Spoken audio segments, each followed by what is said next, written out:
Sekitar 1 tahun yang lalu kita bahas motor listrik Alesa yang agak mahal tapi emang keren sih. Waktu itu katanya mereka lagi usahain biar tipe ini bisa dapat subsidi. Tapi sampai saat ini masih belum ada di Sisapira. Yang ada sejak kita bahas itu, Alesa keluarin 2 motor, yaitu Uno dan Duo. Dan kedua motor ini ada di Sisapira alias dapat subsidi pemerintah 7 juta. Kali ini kita mau bahas singkat yang tipe Uno, karena entah kenapa belum ada yang bahas, padahal menurut gue ini banyak nilai positifnya. Saat ini di Sisapira ada 10 motor yang modelnya kayak Vespa. Dari sisi harga, Alesa Uno ada di tengah, tapi kalau kita lihat speknya, menurut gue Uno justru paling murah karena udah pakai baterai lithium. Setahu gue semua yang lebih murah dari Alesa Uno masih pakai baterai SLA atau graphene, alias semacam aki kering. Kalau Alesa Uno udah pakai baterai lithium, lebih tepatnya LFP. Kalau ini bentuknya nggak asing, mungkin kalian ingat ini dari video kita yang dulu. Jadi ini baterainya 60 volt 20 ampere hour atau 1,2 kWh. Seperti yang kita jelasin di video itu, salah satu keunggulan baterai lithium adalah lebih ringan. Yang ini beratnya sekitar 14 kg.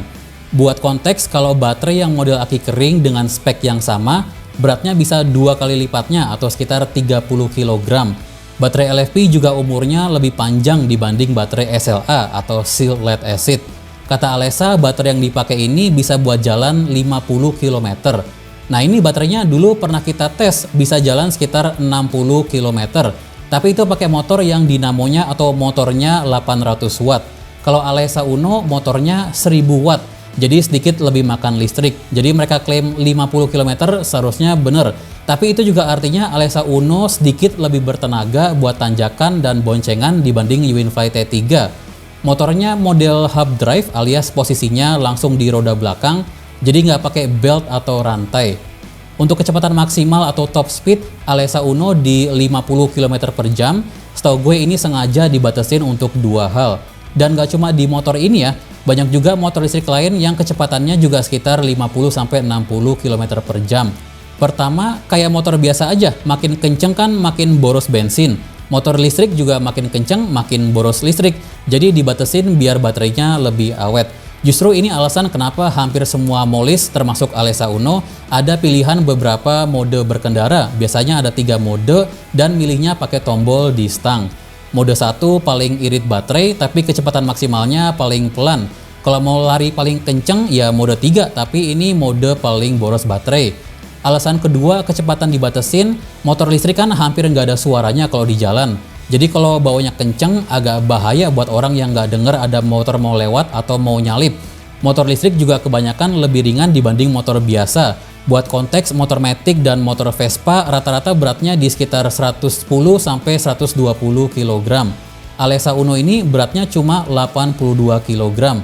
Jadi kalau bawanya kenceng dan kena angin kenceng agak bahaya juga. Oke, untuk spek lainnya, menurut gue ini motor dasarnya tuh sama seperti Molis BF Goodrich V7. Cuma Alesa Uno nggak ada warna kuning, adanya 5 warna kurang lebih seperti ini. Warna cover swing armnya juga ngikutin warna body kayak di V7.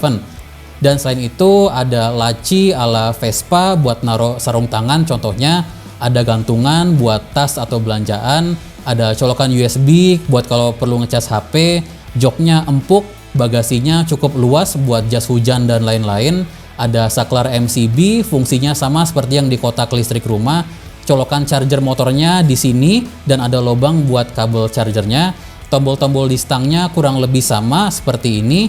Justru Alesa Uno ada fitur yang nggak ada di V7, yaitu fitur reverse buat bantu mundurin motor di parkiran. Tinggal tahan tombol ini dan gas untuk mundurin motornya. Semua lampu di motor ini pakai lampu LED, dari lampu depan, lampu belakang semuanya LED. Panel instrumen klasternya mirip seperti yang di V7. Paling Alesa Uno ada indikator persentase baterainya, kalau V7 nggak ada.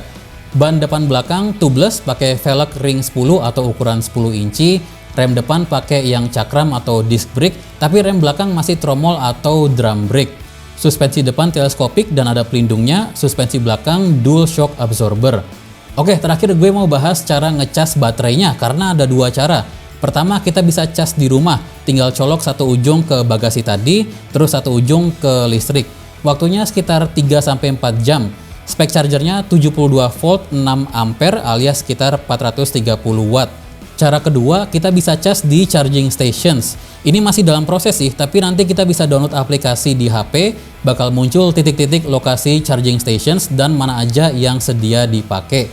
Justru Alexa udah pasang di Ridista nih. Kalau di daerah kalian belum ada, kalian bisa ajuin ke Alexa untuk mereka pasang di area sekitar kalian. Nah ini meskipun nggak secepat model swap, menurut gue ini cepet banget sih, cuma 30 menit aja. Dulu kita tes pakai charger yang narik listrik 800 watt aja itu perlu 2 jam. Dan itu menurut gue udah cepet. Nah ini cuma setengah jam aja. Ini pastinya nggak gratis ya, tapi menurut gue masih wajar sih. Kata mereka akan sekitar 10.000 sekali ngecas. Jadi kurang lebih ceban untuk menempuh 50 km.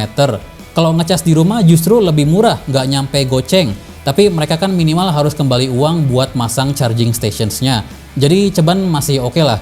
Kalau kalian suka konten seperti ini, like videonya, jangan lupa subscribe dan komen kalian mau kita bahas apa lagi. Kalau kalian mau support kita, tinggal belanja di Ridista aja. Link semua toko kita ada di deskripsi, atau mampir langsung ke toko kita di Mangga Besar, Jakarta Barat di seberang Lokasari, atau di Senen Jaya, Jakarta Pusat di depan BCA. Gue Dimas Setiawan, see you in the next video.